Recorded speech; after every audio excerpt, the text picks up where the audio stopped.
सावित्रीबाई फुले पुणे विद्यापीठ वैशाल शिक्षण मंडळ व जिजामाता शास्त्र व कला महाविद्यालय यांच्या संयुक्त विद्यमाने आज आपण या ठिकाणी डॉक्टर बाबासाहेब जेकर व्याख्यानमालेचे आयोजन केलेलं आहे. महाविद्यालयामध्ये आजचं हे तिसरं पुष्प आहे. पहिल्या दिवशी आपण पहिल्या पुष्पामध्ये डॉक्टर अशोक ढोले सरांचं व्याख्यान ऐकलं होतं. यामध्ये त्या ठिकाणी विषय सरांचा होता मुलखा वेगळी माणसं. त्या पद्धतीने कालच आपण दुसरं पुष्प ऐकलं, त्यामध्ये श्री शिवनाथ तत्ते सरांचं प्रोग्रेस थ्रू पर्सनॅलिटी डेव्हलपमेंट या विषयावरती आपण दुसरं व्याख्यान ऐकलं. आणि आज म्हणजे शेवटच्या सत्रामध्ये किंवा शेवटच्या पुष्पामध्ये आपण त्या ठिकाणी आज डॉक्टर नवनाथ शिंदे सर यांना काय वाचावे काय बेचावे या विषयावरती मार्गदर्शन करण्यासाठी आपण या ठिकाणी आज बोलवलेलं आहे. तरी वैशाल शिक्षण मंडळामध्ये वेगवेगळ्या विषयांना आपण त्या ठिकाणी समजावून घेत असतो. शिक्षणाच्या व्यतिरिक्त इतर विषयांमध्ये आपण या ठिकाणी विद्यार्थ्यांना मार्गदर्शन व्हावं, त्याच पद्धतीने नवीन विषयांचा बोध व्हावा यासाठी आपण वैशाल शिक्षण मंडळामार्फत या ठिकाणी कार्यशाळा आयोजित केलेली आहे. आजचे आपले वक्ते जे आहेत ते कलाशास्त्र व विज्ञान कला विज्ञान व वाणिज्य महाविद्यालय सात्र या ठिकाणी आले. मी प्रथमतः सरांचे या ठिकाणी स्वागत करतो आणि माझे प्रस्तुत शब्द संपवतो. धन्यवाद.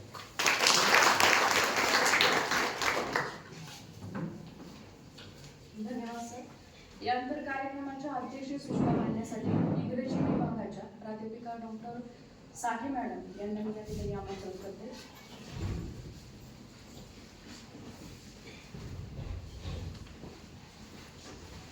विद्यार्थी मित्रांनो, आजचं हे तिसरं पुष्प आहे वैशाल व्याख्यान मंडळाचं. आजच्या या कार्यक्रमाचे अध्यक्षस्थान आपल्या संस्थेचे सचिव आणि इतिहास विभाग प्रमुख डॉक्टर नारायण मस्के सर यांनी अध्यक्षस्थान स्वीकारावं अशी मी त्यांना विनंती करते.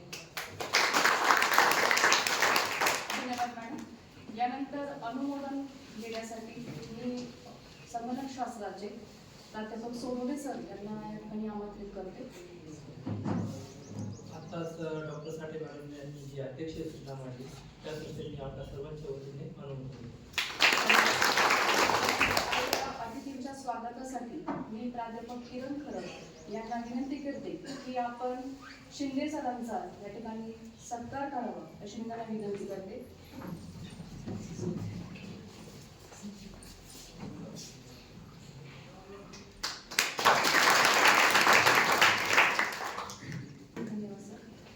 यानंतर आपल्याला आपल्या कार्यक्रमाचे अध्यक्ष लोकनेते श्री मारुतरावजी गुंडे पाटील शिक्षण संस्थेचे विश्वस्त व इतिहास विभाग प्रमुख डॉक्टर मस्के सरांचा सत्कार करण्यासाठी मी शिंदे सरांना या ठिकाणी विनंती करते.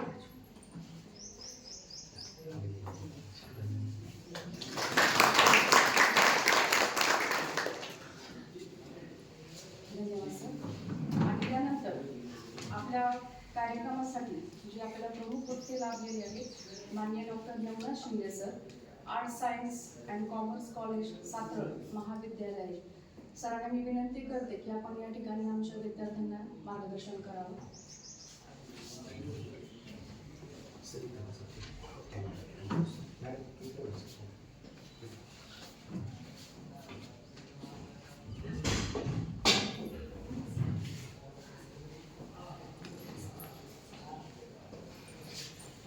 आदरणीय विचारपीठावरती उपस्थित असणारे माझे सर्व सहकारी प्राध्यापक बंधू भगिनी आणि माझे प्रिय विद्यार्थी आणि विद्यार्थिनी, आपणा सर्वांना प्रथम नमस्कार. आपल्या सर्वांचे प्रेरणास्थान आदरणीय ढोले साहेबांच्या चरणी निश्चितशः विनम्र होतो आणि व्याख्यानमालेचं तिसरं पुष्प गुंफण्याकडे मी आता वळत आहे. आपल्याला माहिती आहे की डॉक्टर बाबासाहेब जेकर व्याख्यानमाला ही सावित्रीबाई फुले पुणे विद्यापीठामार्फत आयोजित केली जाते. वैशाल शिक्षण मंडळ ही व्याख्यानमाला आयोजित करत असतं. वैशाल या शब्दाचाच अर्थ आहे की चार भिंतीच्या बाहेरचं ज्ञान देणं, अनुभव देणं, शिक्षण देणं म्हणजे वैशाल. आणि या विषयाच्या अनुषंगाने उहापोह करत असताना मला आपण बोलवलं त्याबद्दल संयोजक म्हणून केंद्र कार्यवाहक आणि सर्व त्यांची टीम यांचा मी मनापासून आभारी आहे.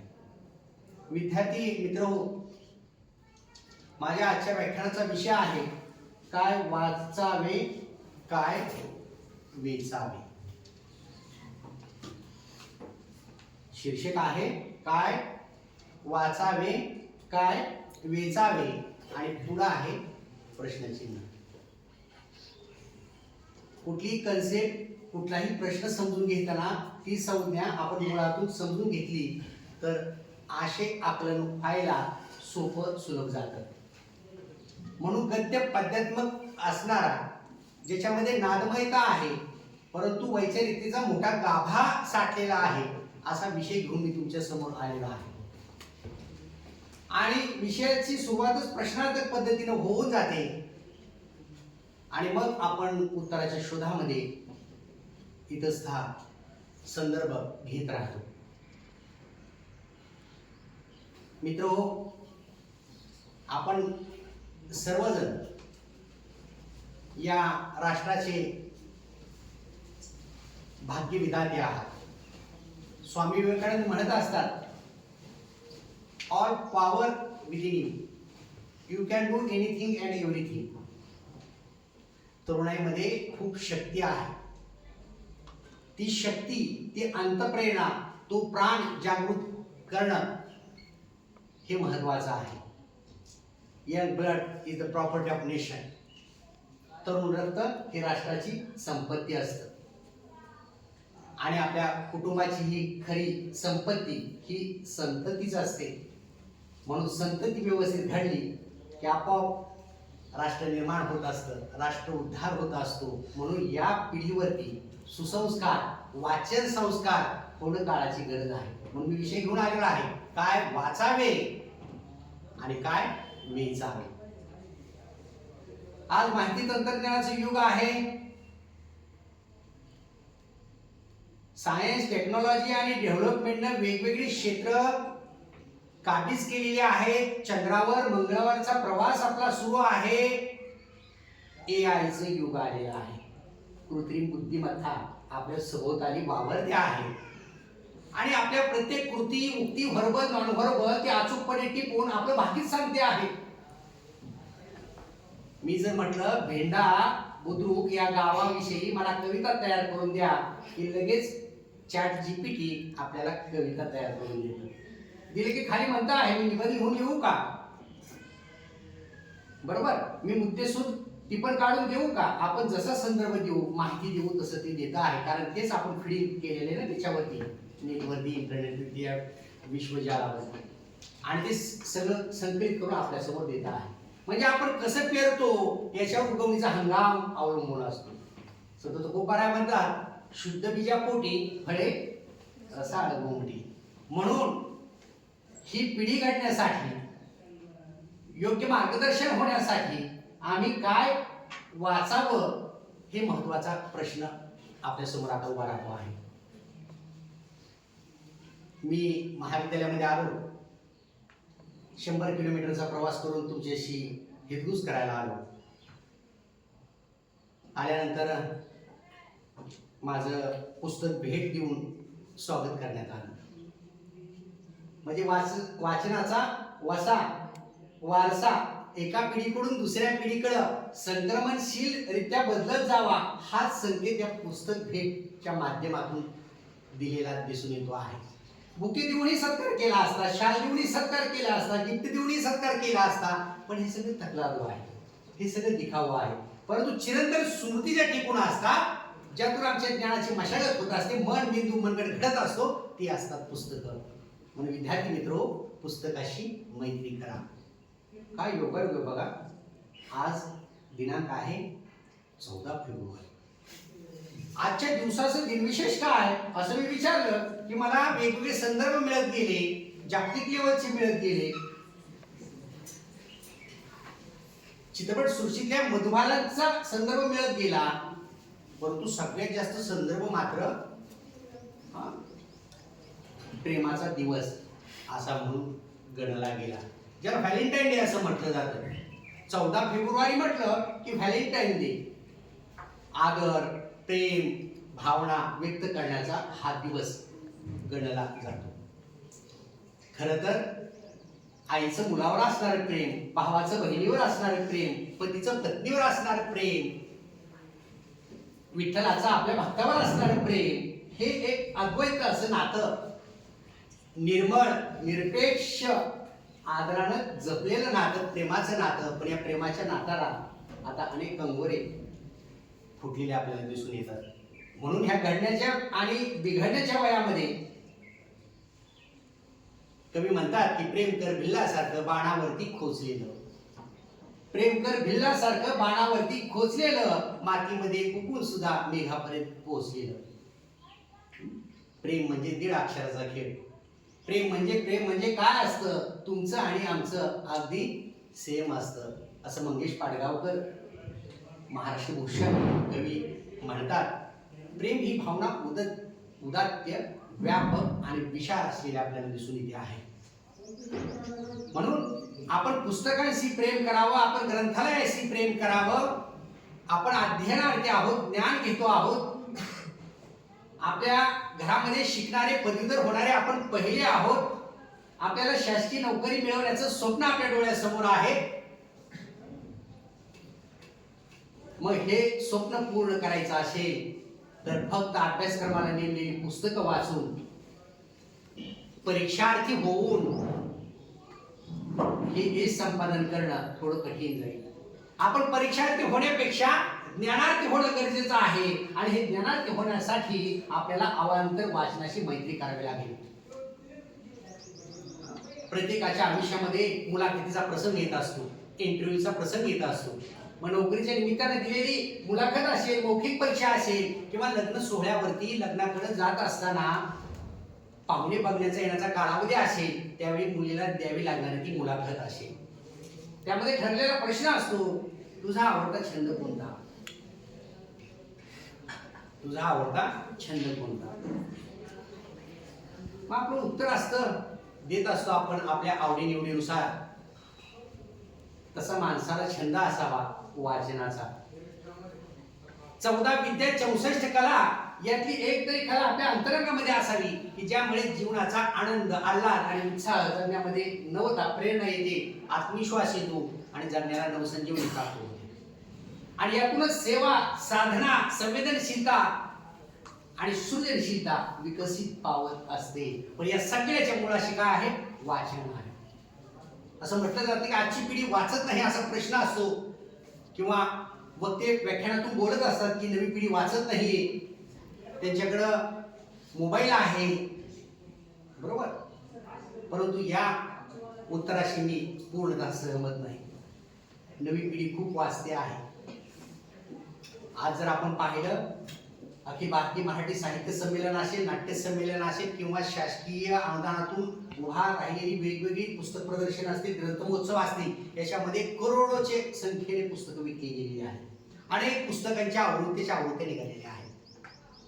आता एक नवं पुस्तक गाजतं आहे बघा, आपल्याच परिसरातील लेखक आहेत, उद्योजक आहेत. त्यांना लिहिलेलं उद्योग जगताची मांडणी करणारे पुस्तक खूप गाजलं, खूप आवृत्त्या निघाल्या, लाखांना पुस्तकं विकली गेली. कोणतं आहे पुस्तक सांगा? नेवाशाचे लेखक आहेत देवळाली प्रवरा, इथले ते लेखक आहेत. त्याच्या पुस्तकाचं टायटल सांगता येईल तुम्हाला? जो सांगेल त्याला 10 रुपये बक्षीस. जे वाचलं गेलं आहे, लाखो प्रति विक्री गेल्या आणि उद्योजक त्यामध्ये निर्माण झाले. त्या लेखकाचं नाव आहे वैभव घुस. लेखक आहे देवळाली प्रवराचे. पुस्तकाचे शीर्षक सांगता येईल का?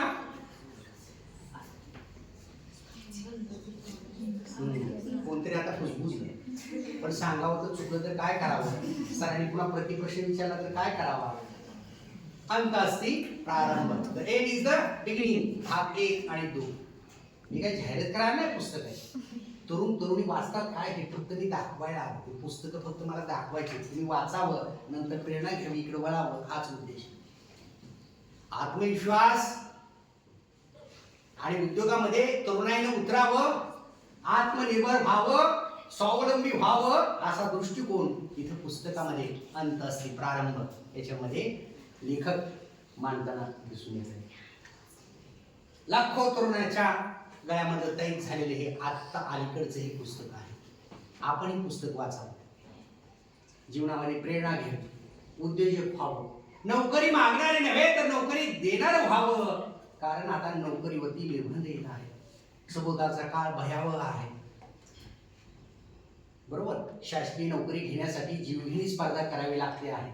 MPSC, UPSC, सरळ सेवा भरती, staff selection, bank, railway recruitment, कुठली एक्झाम असेल तर आपण खूप अभ्यास करतो, मेहनतीनं पदवी घेतो. अगदी चौथी स्कॉलरशिप, नवोदय विद्यालय, सगळ्याचा अभ्यासक्रम आपण करतो, परंतु यश मात्र 1-2 गुणांनी फुलकावणी देतं. मग नैराश्य येतं आणि आलेलं नैराश्य घालवण्याचं काम हे पुस्तकं करत असतात. म्हणून आपल्या समोर प्रश्न आहे की मी काय वाचावं आणि काय वेचावं. या मूलभूत प्रश्नाकडे जात असताना आम्ही हे साहित्य वाचलं पाहिजे. साने गुरुजी उर्फ पांडुरंग सदाशिव साने, परंतु साने गुरुजी म्हणून ते ख्याती प्राप्त होते. त्यांची गाजलेली आत्मचरित्रात्मक कादंबरी आहे विद्यार्थी मित्र. कोणती बरं? साने गुरुजी, श्यामची आई. सगळ्यांनी वाचले असेल. नाशिकच्या तुरुंगामध्ये रात्री जागून ज्या आईच्या आठवणी लिहिल्या, त्याचं पुस्तक रूपांतर म्हणजे श्यामची आई या आत्मचरित्रात्मक कादंबरी आहे. या श्यामची आई कादंबरीवरती सन 1925 साली मराठीतला पहिला चित्रपट निघाला, आचार्य यात्रेने दिग्दर्शित केलेला श्यामची आई. कृष्णधवल, ब्लॅक अँड व्हाईटचा जमाना, त्या काही राष्ट्रपती पुरस्कार प्राप्त मराठी पहिला चित्रपट कोणता तर श्यामची आई. मग आता नटसम्राट पर्यंत चित्रपट आले, 12 मास पर्यंत चित्रपट आले. सदानंद देशमुख यांची गाजलेली कादंबरी, शेतकऱ्यांचं 12ही महिने असणारा संघर्ष साधणारी ती म्हणजे 12 मास. त्याच्यावरती माध्यमाचं रूपांतर झालं 12 मास. नटरंग आला, आनंद यादवांची गाजलेली कादंबरी नटरंग, त्याच्यावर चित्रपट आला नटरंग. गणुराय आणि चाणी चित्रपट खांडोकरांची गाजलेली कादंबरी, त्याच्यावरती चित्रपट आला.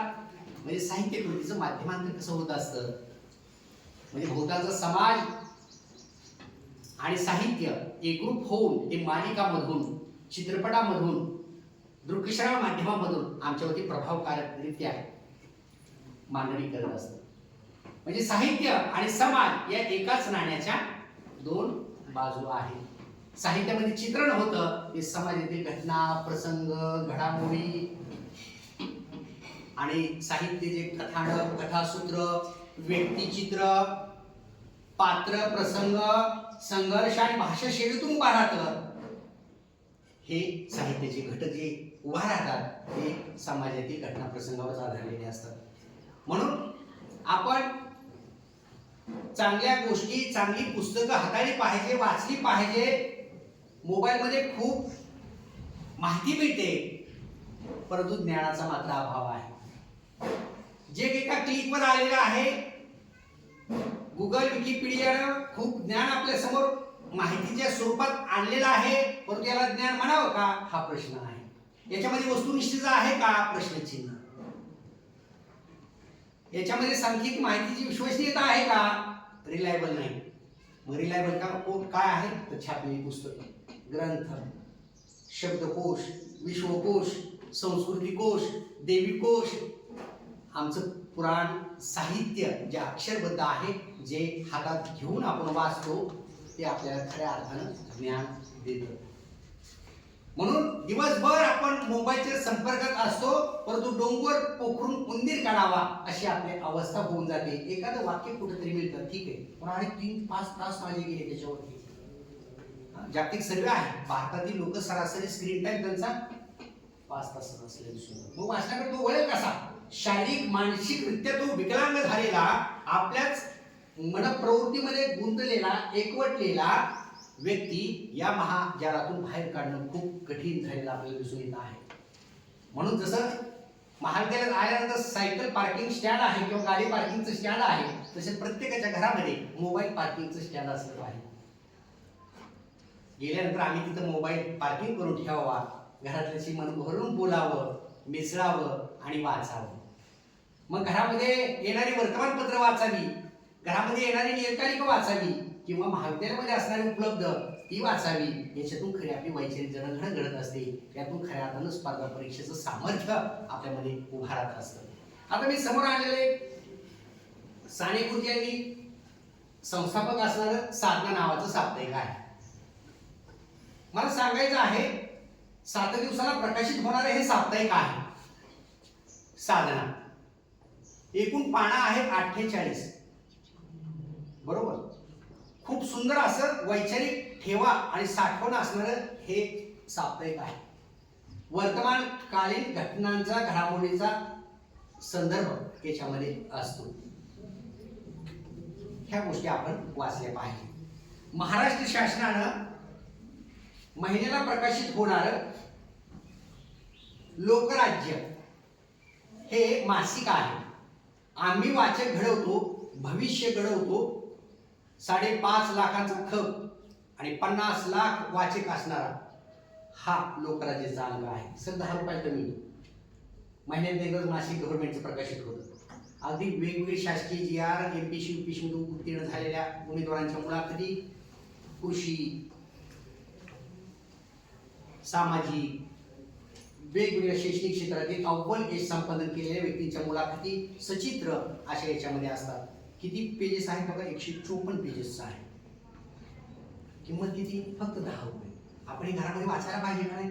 महिनाभर ठेवायला पाहिजे, आले तर हाताळायला पाहिजे. हा वाचन एक अमृतानुभव विशेषांक आहे. वेगवेगळ्या महिन्यामध्ये वेगवेगळी थीम घेऊन वेगवेगळी चर्चा आपल्या समोर वैचारिक यातून घडत असते. वाचक इथं तयार होत असतो. आपली मदत ठामपणे इथं तयार होत असतात. MPSC मध्ये हे संपादन केलेला एक विद्यार्थी मुलाखतीमध्ये म्हणतो की माझे विचार व्यक्त करायला मी शिकलो ते वर्तमानपत्रातील वाचकांच्या पत्रव्यवहार या सदरामधून. लोकसत्ताला किंवा सकाळ, महाराष्ट्र टाइम्स या वर्तमानपत्रामध्ये अग्रलेखाच्या खाली वाचकांचा पत्रव्यवहार येत असतो. लोकमानस या सदरामध्ये, वाचक पीठ या सदरामध्ये अनेक काळातील घटना, प्रसंग, प्रश्न, अडचणी, समस्या याच्यावरती लेखक वाचक लिहित असतो आणि त्या समस्यांना कोणते करत असतात. आणि हे वाचकांचे पत्रव्यवहार वाचून मी माझी मुलाखत द्यायला सक्षम झालो असा यशस्वी उमेदवार सांगतो. आता बघा इथं एक मासिक आहे शिक्षण संक्रमण. महाराष्ट्र राज्य माध्यमिक उच्च माध्यमिक मंडळाने प्रकाशित केलेला आहे. ना नफा ना तोटा तत्वावरची ही मासिक आहे. अत्यंत पाशयाच्या किमती असलेल्या आपल्याला दिसून येत आहे. आम्ही हे वाचलं पाहिजे. म्हणजे याची सुरुवात आम्ही आमच्या घरातून केली पाहिजे.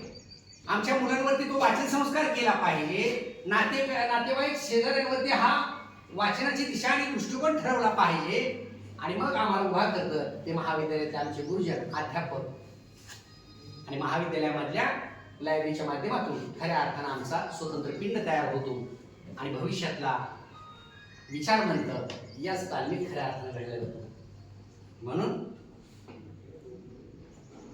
तूच आहे तुझ्या जीवनाचा शिल्पकार या उक्तीप्रमाणे आपण आपलं दिशादर्शक करिअर इथं घडवायचं असतं. मित्रहो, मी बरं बोलण्यापेक्षा खरं बोलायला आलो आहे. कारण मीही घडलो ते वाचनातूनच घडलो. मी खूप साधारण होतो, बॅक बेंचर्स होतो, जशी तुम्ही आता पाठीमागे बसलेले आहात आणि हे पुढे बसलेले आहात. असं म्हटलं जायचं पारंपरिक संज्ञेमध्ये की पुढे बसलेली मुलं खूप हुशार असतात आणि मागं बसलेले जरा ढ असतात. पण खरं तर मदतीला धावून येणारी, महाविद्यालयाच्या संकटाच्या अडचणी धावून येणारी ही पाठीमागची असतात. सगळा महाविद्यालयाचा इतिहास, लेखाजोखा, सरांचं व्यक्तिमत्व रेखाटणारी मागच्या पानावर ही मागचीच मुलं असतात. आणि आयुष्यामध्ये पुढे झालेली, उद्योजक झालेली आणि क्लासवर झालेली ती मागच बसलेली असतात. कारण एक सतत डोळे उघडे ठेवून चोखे निरीक्षण करत असतात. म्हणून समाजामध्ये वावरत असताना, भेटत असताना माणसांशी आपण चांगल्या गोष्टी घेतल्या पाहिजे, चांगल्या गोष्टीची चोरी केली पाहिजे. पुणे विद्यापीठाचे माजी कुलगुरू डॉक्टर नरेंद्र जाधव यांचं गाजलेलं आत्मकथन आहे आमचा बाप आणि आम्ही. ते नरेंद्र जाधवांना सांगतात तुला जे व्हायचं ते हो. ज्या गोष्टीमध्ये घडायचं ते कर, पण टापला जाय. चोर व्हायचं चोर हो, पण टापचा चोर.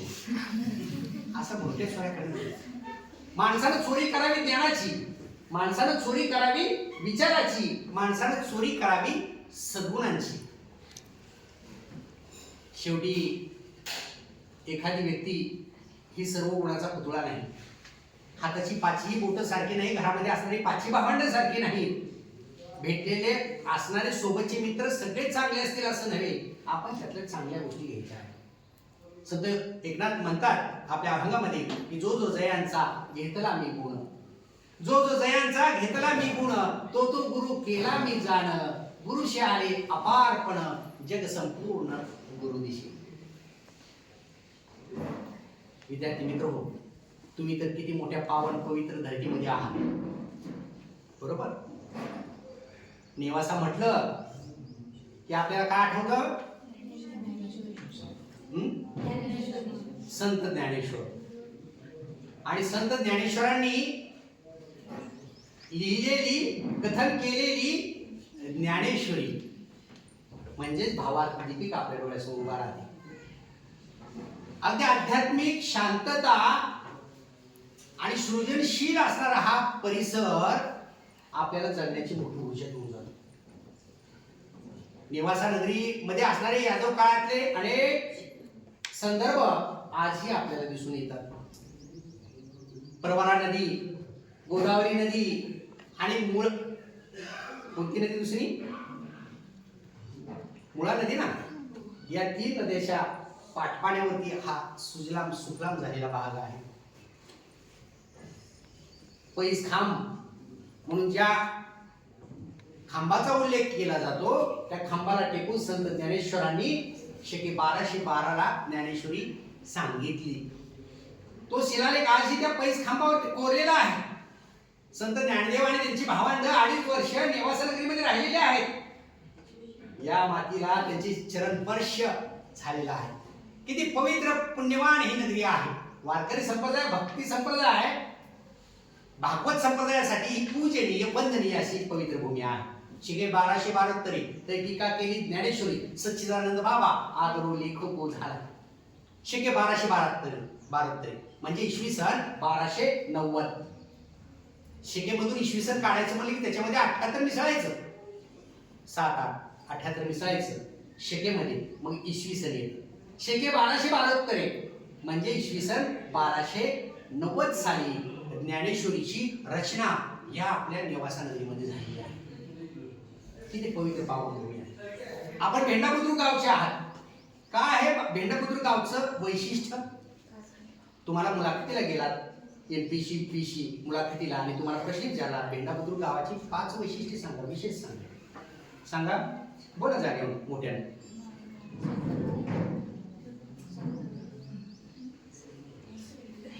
बोलतं झालं पाहिजे, व्यक्त झालं पाहिजे. सगळ्या जगाला ओळखण्या अगोदर आपण आपल्याला स्वतःला आपल्या गावाला ओळखलं पाहिजे. हीच खरी ज्ञानाची परीक्षा असते. काय आहे भेंडाबुद्रुक गावचं वैशिष्ट्य? हा, गावात आंब्याचं झाड लावलं जातं. भेंडाबुद्रुक गावात आंब्याचं झाड येत नाही, लावलं जात नाही. हा, संत नागेबाबांची जिवंत समाधी इसवी सन 1700 साली इथं घेतलेली आहे. कालखंड बघा बरं, 1700 म्हणजे 1600 ते 1700 शतक हे छत्रपती शिवाजी महाराजांच्या शिवकाळखंडाचं म्हणून ओळखलं जातं. 1700 ला शिवकाळाचा अस्त्र झाला म्हणजे यादव काळ, बहामणी काळ, शिवकाळ, पेशवे काळ आणि इंग्रज काळ. आम्ही 1900 संत स्वतंत्र झालो. 1700 साली संत भगवान संत नागेबाबांनी समाधी घेतली. अगदी बरोबर. आणखी काय वैशिष्ट्य आहे?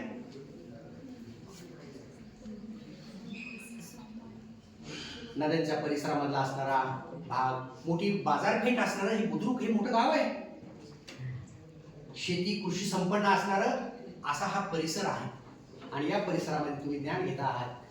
जिजामाता शास्त्र आणि कला वरिष्ठ महाविद्यालयामधील सहकारी प्राध्यापक बंधू भगिनी आपल्याला ज्ञानाचे धडे देत आहे. किती भाग्याचा क्षण आहे पहा. नाहीतर आज हे वरिष्ठ महाविद्यालयामध्ये ज्ञान घेण्यासाठी 50 किलोमीटरचा प्रवास विद्यार्थ्यांना करावा लागतो आहे. आपलं भाग्य आहे की आपल्या घराजवळ आपल्या परिसरात वरिष्ठ महाविद्यालय आहे.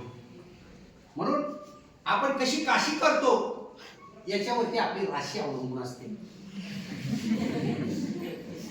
आपण कशी काशी करतो याच्यावरती आपली राशी अवलंबून असते. बाकी ज्योतिष वगैरे नावालाच.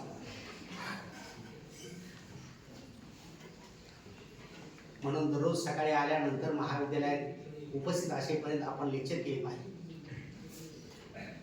ज्ञान घेतलं पाहिजे.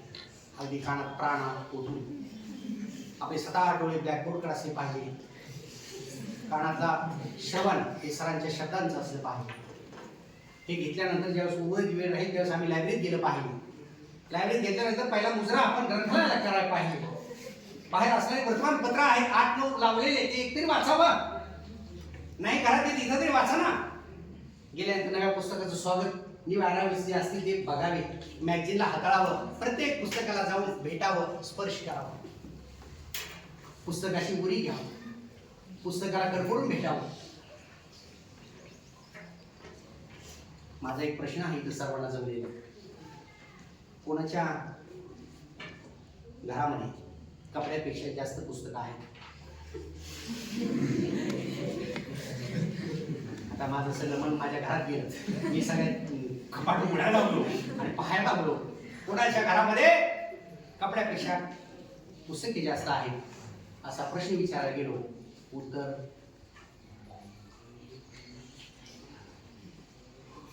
वास्तव होण्यासाठी, वाचन संस्कार करण्यासाठी जसं आपण घरामध्ये ईशान्य कोपऱ्याला देवघर असावं आणि देवासाठी पाठ असावा असा आग्रह धरतो, तसं आपल्या घरामध्ये ग्रंथाचंही कपाट असलं पाहिजे जिथं ज्ञानाचा वारसा आणि वसा विकसित होत असतो.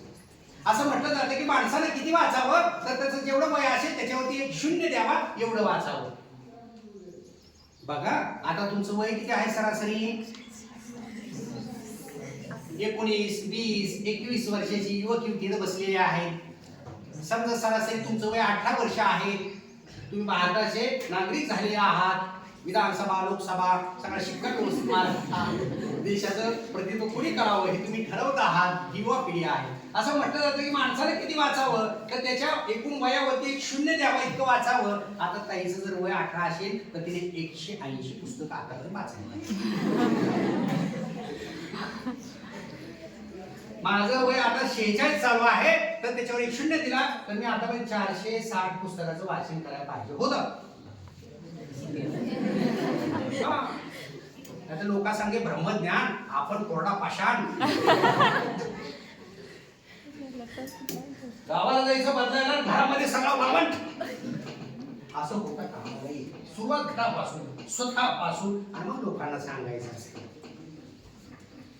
हा वाचन किती असावं, तर आता आत्मचिंतन करा, शोध वाचा, शोध घ्या की माझं वय जर 19 वर्ष असेल, मी आतापर्यंत 190 पुस्तक वाचायला पाहिजे होती. पुस्तकं अभ्यासक्रमाला नेमलेली नव्हे, अभ्यासक्रमाला नेमलेल्या पुस्तकाच्या पेक्षा अवांतर पुस्तकं वाचली पाहिजे, तर MPSC, UPSC सहज सुलभ मी पास करू शकतो. पोलीस भरती हसत हसत मी तिची रिटर्न एक्झाम मला पास करता येईल. तलाठी परीक्षा मला हसत हसत देता येईल.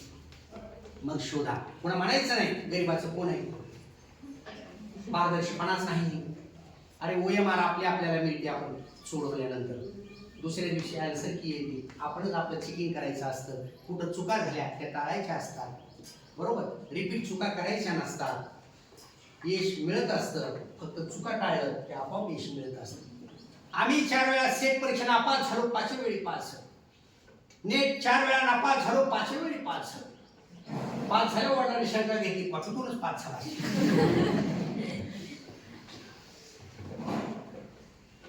माणूस सहवासामध्ये आल्यानंतर शिकत जात असतो. भेटलेली माणसं, वाचलेली पुस्तक माणसाला हुशार करत असतात. म्हणून असं म्हटलं जातं की आपण कशी काशी करतो याच्यावर आपली राशी अवलंबून असते. बाकी नशीब वगैरे 1%. कष्ट, प्रयत्न महत्वाचे आहे. 16 तारखेला महाशिवरात्र आहे. 15 तारखेला महाशिवरात्र सोमवार, रविवारी. आज 14 आहे ना, आणि उद्या 15 म्हणजे रविवारी महाशिवरात्र आहे. शिव म्हणजे अखिल सृष्टीचं दैवत आहे. शिव म्हणजे शंकर, आदिनाथ, भोलेनाथ, अर्धनारी, नटेश्वर, भूतेश्वर. शिव म्हणजे कल्याण, शिव म्हणजे आनंद. असाच एक शिवभक्त मंदिरामध्ये नेहमीच जात असतो आणि मंदिरामध्ये गेल्यानंतर देवाला प्रार्थना करत असतो की ही शिवजी महाराज मला मोठी लॉटरी लागू द्या. आणि हा त्याचा प्रश्न, ही त्याची विनंती, प्रार्थना ही नियमितपणे असते. तो मंदिरात गेला की शिवजींना पुन्हा प्रार्थना करतो, मला मोठी लॉटरी लागू द्या. या शिवभक्ताचं सातत्याचा प्रश्न ऐकून पार्वती माता म्हणते, आपला शिवभक्त मनापासून आराधना करतो, तो प्रश्न आपल्याला विचारतो आहे की मला लॉटरी लागू द्या, त्याची इच्छा पूर्ण करा. भोलेनाथ म्हणतात, मी शिव देण्यासाठीच बसलेलो आहे. त्या भक्ताने जाऊन मोठी लॉटरी फळायला पाहिजे ना, त्या भक्ताला जाऊन मोठी लॉटरी फळायला पाहिजे. बरोबर, नशीब तुमच्या दारापर्यंत येईल, पण दार ठोकवण्याचं काम, दार उघडण्याचं काम मित्र तुमचं आहे. म्हणून या लोककथेच्या माध्यमातून आपण हे शिकायचं आहे. नाहीतर असं म्हटलं जातं की माणसाचा जन्म होतो खाटावर, लग्न होतं पाटावर, 13वा होतो घाटावर, आणि आयुष्यभर मात्र लक्ष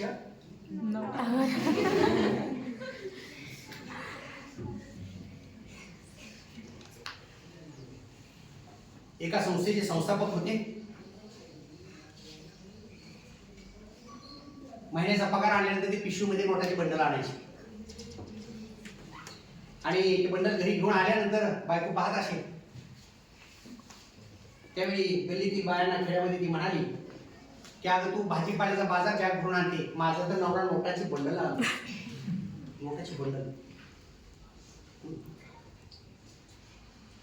आणि तुझा नवरा मात्र भाजीपाल्याचा बाजार पिशवीमध्ये आणतो, तेवढी नोटाची बंडल येतात. आम्ही ज्यावेळी आमच्या पिशवीमध्ये भरून पुस्तकं आणू, विकत घेऊन वाचू, त्यावेळी खऱ्या अर्थाने आम्ही श्रीमंत होऊ. कारण विद्वानाला त्रिकाळ पूजलं जातं असं म्हटलं जातं. ज्ञानामध्ये केलेली गुंतवणूक ही सर्वाधिक व्याज देत असते. पुस्तकाच्या घराड्यामध्ये आपल्याला सुरक्षित वाटत असतं. म्हणून वाचाल तर टिकाल, वाचाल तर शिकाल असं म्हटलं जातं. विद्यार्थी मित्र हो, या समाज जीवनामध्ये वावरत असताना आणि सभोवताली आपण पुढे मार्गक्रमण करत असताना आम्हाला ग्रंथानेच घडवलेला आहे. ग्रंथ हेच आपल्याला जीवनामध्ये उभा करत असतात, नवे नवे मार्ग दाखवत असतात, आपली स्वप्न पुन्हा जागृत करण्याचं काम ग्रंथ करत असतात. म्हणून आपल्याला ग्रंथाचं व्यसन लागलं पाहिजे. आम्ही राष्ट्रसंत तुकडोजी महाराजांची ग्रामगीता वाचावी, संत तुकोबारायाने लिहिलेली तुकोबाबांची अभंगवाणी अभ्यासावी, अमृतानुभव, ज्ञानेश्वरी, चांगदेव पासष्टी, हरिपाठ, गवळणी, विरहाणे ही आध्यात्मिक शांतीसाठी, भरण पोषणासाठी वाचावी. म्हणजे भक्ती साहित्य, वैचारिक साहित्य या माध्यमातून मनुष्याचं व्यक्तिमत्व हे परिपक्व बनत असतं, सर्वांगीण बनत असतं. व्यक्ती तितक्या प्रकृती धर्मानुसार प्रत्येकाची आवड वेगळी आहे. बरोबर. साहित्याचे ठळक प्रकार 4 आहेत: कथा, कविता, कादंबरी आणि नाटक. कथा, कविता, कादंबरी आणि नाटक. प्रत्येकाची आवड आणि वाङ्मय प्रकार वेगवेगळ्या आवडीचा आहे. त्याचबरोबर चरित्र, आत्मचरित्र, आत्मकथन, ललित लेखनामध्ये आठवणी, अनुभव, विनोदी लेखन, स्तंभलेखन, निबंध लेखन असे वेगवेगळे विषय आपल्या समोर येतात. मग आम्ही वाचायचं काय? कुठून आम्ही सुरुवात करायची? साहित्याचे असणारे गद्य पद्य वाङ्मय प्रकार वाचायचे की नाट्यात्मक साहित्य वाचायचं, का प्रयोगरूप लोककला अनुभवायच्या, का लोकसाहित्य जे लोकांमध्ये आहे, लोककथा, लोकगीतं, लोकनाट्य, विधिनाट्य, प्रयोगरूप लोककला आम्ही अनुभवायच्या, असा प्रश्न डोळ्यासमोर येत राहतो. खर तर वाचन, श्रवण, लेखन आणि भाषण ह्या प्राथमिक कौशल्याचा विकास हा इयत्ता 1ली ते 4थी पर्यंत आपल्या सर्वांचा झालेला असतो, बरोबर. त्यामुळे असं म्हटलं जातं, वक्ता तो वक्ताची नोहे श्रोतेने विना. वक्ता तो वक्ताची नोहे श्रोतेने विना. उत्तम श्रोता हा उत्तम वक्ता असतो. म्हणून आपण बहुश्रुत झालं पाहिजे, ज्ञान घेतलं पाहिजे. ज्ञान घेत असताना कुठल्याही भाषेच्या मर्यादा किंवा आपण झापडं डोळ्याला लावू नये. तर आपण त्रिभाषा सूत्र अभ्यासत असताना एक परकीय भाषाही आपल्याला आली पाहिजे, तर आपण सातारा समुद्रापर्यंतचा प्रवास करू शकतो. त्र्यंबक नारायण आत्रे यांनी लिहिलेलं गावगाडा नावाचं पुस्तक आहे.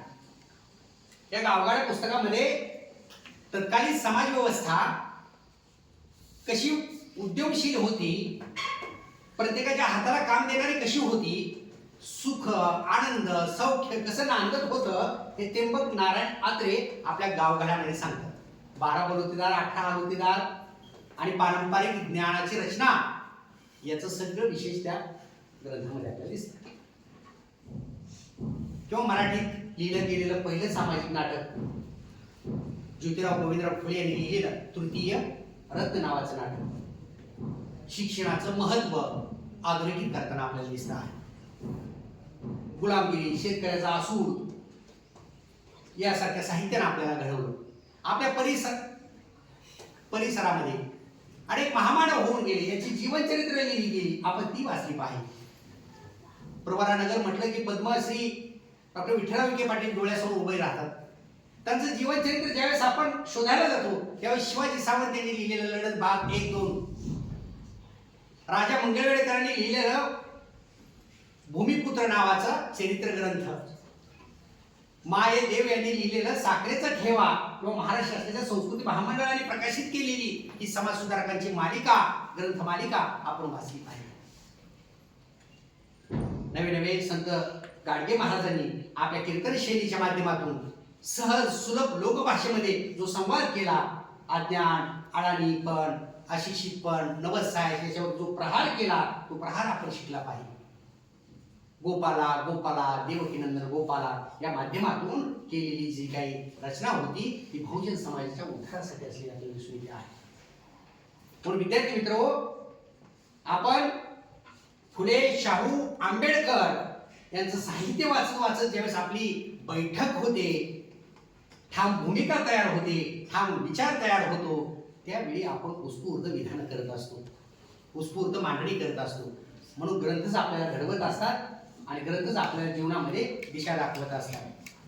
विचार बदला, जीवन बदलेल. काय म्हटलं आहे?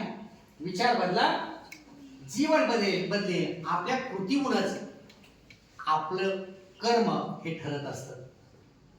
आपल्या कृतीमुळेच आपलं कर्म ठरत असतं. म्हणून प्रत्येक कृती करत असताना आपण जपून केली पाहिजे, या गोष्टीला आपण लक्ष दिलं पाहिजे. म्हणून आपल्याकडून मला एक प्रतिज्ञा म्हणून घ्यावीशी वाटते, जी वाचकांसाठी खूप महत्त्वाची आहे.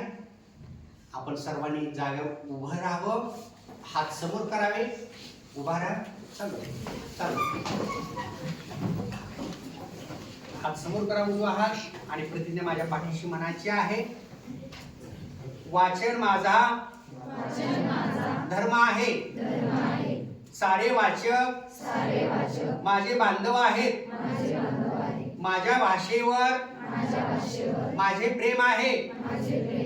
माय मराठीच्या समृद्ध आणि विविधतेने नटलेल्या साहित्य परंपराचा मला अभिमान आहे. त्या परंपरांचा वाचक होण्याची पात्रता माझ्या अंगी यावी म्हणून मी सदैव वाचन करीन. मी मराठी भाषेचा गुरुजनांचा आणि वडीलधाऱ्या साहित्यिकांचा मान ठेवीन आणि प्रत्येक अक्षर मनापासून वाचेन. माझी भाषा आणि माझे भाषा बांधव यांच्याशी निष्ठा राखण्याची मी प्रतिज्ञा करीत आहे. वाचकाचे कल्याण आणि भाषेची समृद्धी यातच माझे सौख्य सामावले आहे. जय मराठी. विद्यार्थी मित्रो, युवक वाचतील तरच देश वाचेल. युवक वाचतील तरच देश वाचेल. म्हणून युवकांनी चांगली पुस्तकं वाचली पाहिजे, हाताळली पाहिजे. वज्राघात नावाची हरिनारायण आपटे यांनी लिहिलेली कादंबरी असेल, तीन दगडाची चूल विमल मोरे यांचा आत्मकथन असेल, उचल्या उपरा किंवा किशोर शांताबाई काळे यांनी लिहिलेलं कोलाट्याचं पोर असेल, हे वाचल्यानंतर आम्हाला जगण्याची ऊर्जा मिळते, सकारात्मक शक्ती मिळते. लोकसाहित्य लोकसंस्कृतीचा अभ्यास करताना doctor Prabhakar Mande, Tara Bhavalkar, Gangadhar Morje, doctor Vishwanath Shinde sir, doctor Prakash Khandge यांनी लिहिलेली साहित्य संपदा आम्ही वाचावी आणि मग लोकसाहित्याच्या अभ्यासासाठी आणि संकलनासाठी बाहेर पडावं. स्त्रियांच्या तोंडी असणारी मौखिक गीतं असतील, लोकोक्ती असतील, म्हणी वाक्प्रचार असतील किंवा कूटकोडी असतील, याचं आपण संकलन केलं पाहिजे आणि या माध्यमातून खऱ्या अर्थानं आपण लोकसंस्कृतीचा अभ्यास केला पाहिजे. म्हणून असं म्हटलं जातं की माणसानं हरळीसारखं वाढावं, माणसानं हरळीसारखं वाढावं, कापसासारखं म्हातारं व्हावं. कापूस पांढरा झाल्यानंतर वेचला जातो ना, म्हणून माणसानं हरळीसारखं वाढावं, कापसासारखं म्हातारं व्हावं आणि आयुष्यभर वाचत जावं. संत रामदास म्हणतात, दिसा माझी काहीतरी ते लिहावे, दिसा माझी काहीतरी ते लिहावे, प्रसंगी अखंडित वाचित जावे. दररोज एक पान तरी वाचल्याशिवाय झोपणार नाही, दररोज 50 पानं वाचल्याशिवाय तरी झोपणार नाही, अशी गोंगाट घालावी. नवे झोप येत नाही म्हणून पुस्तक घ्यायचं आणि बघायचं आणि पुन्हा झोपायचं, ही वृत्ती यासाठी पूरक नाही. खऱ्या अर्थानं ज्ञान संपन्न व्हायचं असेल तर आपण वाचलं पाहिजे. म्हणून माणूस जन्मतः खऱ्या अर्थानं अज्ञानी असतो आणि या अज्ञानातून ज्ञान मिळवणारी पुस्तकं आपण पाहिली पाहिजे. विठ्ठल व्यंकटेश कामत यांचं गाजलेलं पुस्तक आहे इडली, आर्किड आणि मी. आपली जीवन यशोगाथा कशा पद्धतीने घडते हे सांगणारं हे जीवन चरित्र आहे. किंवा महाराष्ट्राचे पहिले मुख्यमंत्री यशवंतराव चव्हाण यांनी लिहिलेलं कृष्णकाठ वाचावं, मग आम्हाला खऱ्या अर्थानं ग्रामीण जगणं, ग्रामीण परिसर डोळ्यासमोर उभा राहत असतो. किंवा अरुण शेवटे यांनी लिहिलेलं नापास मुलांची गोष्ट वाचावं, त्यांनीच लिहिलेलं नापास मुलाचे प्रगती पुस्तक वाचावं. मग ही नापास मुलं कोण होती? महात्मा गांधी, नेल्सन मंडेला, भारतरत्न सचिन तेंडुलकर, भारतरत्न गानकोकिळा लता मंगेशकर, ही नापास मुलं. ह्या नापास मुलांचं प्रगती पुस्तक कसं घडलं की अमिताभ बच्चन, शाहरुख खान, सलमान खान, नापास मुलांचं प्रगती पुस्तक. विद्यार्थी मित्र हो, गुण ही फक्त सूज आहे, गुण ही फक्त सूज आहे. ही सूज ओसरते काळानं. खरं ज्ञान संपन्न होणं गरजेचं आहे. आपण सर्वांगीण ज्ञान घेणं गरजेचं आहे. म्हणून वाचन, ज्ञान यातून आपला व्यक्तिमत्व विकास होत असतो. कवी मम्मट यांचे एक काव्य लक्षण सांगणारं विधान आहे, काव्य प्रकाश या ग्रंथामध्ये नोंदलेलं आहे. काव्यमेशेषे अर्थकृते व्यवहार विदे शिवेत रक्षते कांता समित तयोपदेशी. संस्कृत वचन आहे. काव्यम यशेषे अर्थकृते व्यवहार विदे शिवेतर रक्षते कांता समित तयोपदेशी. म्हणजे साहित्य हे यशासाठी, साहित्य हे प्रसिद्धीसाठी, साहित्य हे व्यवहार ज्ञानासाठी, अशुभ निवारणासाठी वाचलं जातं. पत्नीने केलेला हळवा उपदेश म्हणजे साहित्यातनं मिळणारं संकल्पना आणि ज्ञान असतं. खरं तर सगळ्या साहित्याच्या प्रयोजनाच्या शिरोभागी आनंद हे प्रयोजन आहे. प्रयोजन म्हणजे हेतू, आम्ही का वाचायचं, लेखक का लिहितो आणि वाचक का वाचतो या प्रश्नाकडे ज्यावेळेस जातो आपण, त्यावेळी मग आम्ही संत ज्ञानेश्वर डोळ्यासमोर ठेवले. ज्ञानेश्वरांनी काय ईश्वरीसाठी लिहिलं का? ज्ञानेश्वरांना पैसा हवा होता का? प्रसिद्धी हवी होती का? पहा ना, ते कुठलीही लेवल इथं आपल्याला बसत नाही. खरं तर साहित्यामधून निर्भेळ स्वरूपाचा आनंद मिळतो. आनंद हे साहित्याचं मूळ प्रयोजन आहे. म्हणून विद्यार्थी मित्र हो, वाचन केल्यानंतर आपल्याला आनंद मिळतो. आनंद मिळाला की मन, मेंदू, मनगट सशक्त होतं आणि खऱ्या अर्थानं पुस्तकातून मस्तक घडत असतं. आणि जे घडलेलं मस्तक आहे ते कोणासमोरही नतमस्तक होत नाही, कोणाचाही झेंडा घेत नाही, कोणाची घोषणा देत नाही. त्याचं वैचारिक अधिष्ठान आणि भूमिकाही ठाम झालेली असते. म्हणून आव्हानाचा सामना करत राहा. शेवटी जाता जाता आव्हानाचा सामना करत जा, धैर्याने पुढे जात राहा. आयुष्याचे मंगल गाणे हसत मुखाने गात राहा. आयुष्याचे मंगल गाणे हसत मुखाने गात राहा. विद्यार्थी मित्र, डॉक्टर आनंद यादव यांनी लिहिलेली झोंबी, नांगरणी, घरभिंती ही आत्मकथनात्मक कादंबरी तुम्ही वाचा. त्या झोंबी कादंबरीमध्ये एक लेख होता, पाटी आणि पोळी. आम्ही ज्यावेळेस शाळेत शिकत होतो त्यावेळी तो पाठ मला अभ्यासाला होता. तुम्हाला विवा शिवडकरांची कणा कविता अभ्यासत असेल. ओळखलं का सर मला, पावसात आला कोणी, कपडे होते कर्दमलेले, केसावरती पाणी, क्षणभर बसला नंतर हसला, बोलावरती पाहून, गंगामाई पाहुणे आली, गेली घरट्यात राहून, खिशाकडे हात जाताच एकटेपणा वाटला.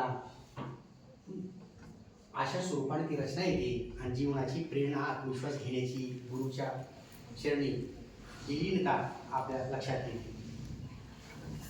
म्हणून पद, पैसा, प्रतिष्ठा ही ज्ञानामुळेच मिळत असते. बरोबर, ज्ञानामुळेच आपण ही यश संपादन करत असतो. जे आज मिळालेली आपल्याला खुर्ची आहे, जे आपल्याला आज मिळालेले डेसिग्नेशन आहे, पद आहे आणि प्रतिष्ठा आहे, कशामुळे? बघा ना, आपण आपल्या शोध ज्ञानामुळे. नसते आपण पात्रता संपादन केली, ज्ञान नसतं घेतलं तर आपला इथपर्यंतचा प्रवास झाला नसता. शिव खेरा याचं गाजलेलं पुस्तक आहे, यश तुमच्या हातात. वाचले का, बघितले का? बरोबर, कधी ग्रंथ प्रदर्शनात गेला तर सगळ्या पुस्तकाला हात लावा, त्याची अनुक्रमणिका पहा, मलपृष्ठ बघा, मुखपृष्ठ बघा आणि नंतर मग निवडी, आवडी याकडे आपण वळू शकता. म्हणून 23 एप्रिलला जागतिक पुस्तक दिन साजरा केला जातो. भारताचे पंतप्रधान आणि भारतरत्न डॉक्टर APJ अब्दुल कलाम यांचा जन्मदिवस आपण काय म्हणून साजरा करतो? वाचन प्रेरणा दिन म्हणून साजरा करत असतो. विद्यार्थी मित्रांनो, सांगायला आनंद वाटतो आहे की मराठी भाषा आता अभिजात झालेली आहे. मराठी भाषेला अभिजात भाषेचा दर्जा मिळालेला आहे. भारतामध्ये आतापर्यंत तमिळ, तेलुगू, मल्याळम आणि संस्कृत या 4 भाषेलाच अभिजात भाषेचा दर्जा होता.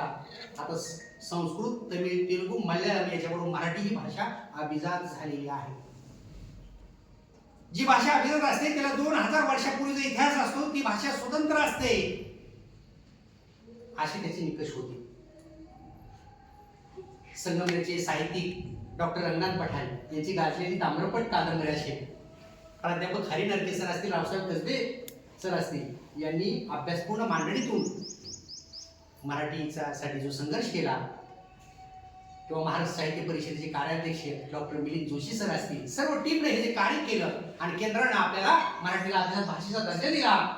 त्या भाषेच्या वाढीसाठी, विकासासाठी, समृद्धीसाठी, संवर्धनासाठी केंद्र सरकार प्रत्येक वर्षी काय देत आहे? 500 कोटी रुपये देत आहे आणि वेगवेगळे भाषिक उपक्रम घेतले जातात.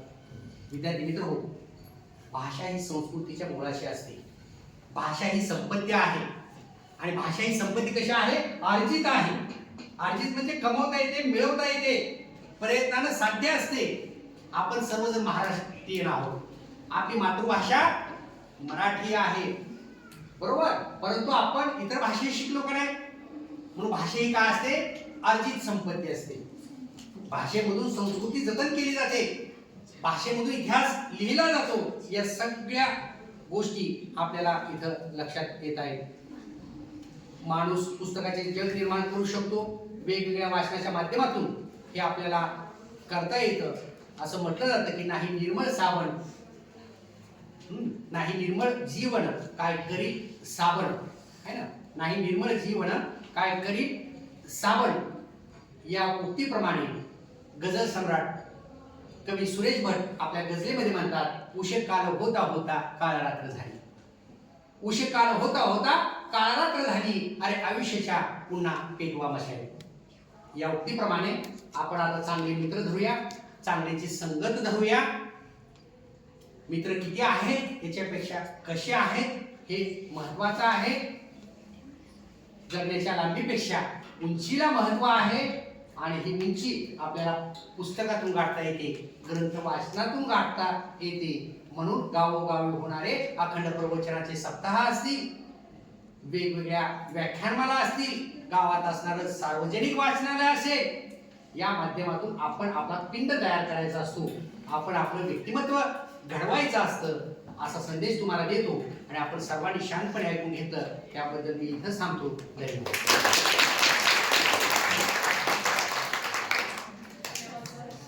आपण या ठिकाणी आज विद्यार्थ्यांसाठी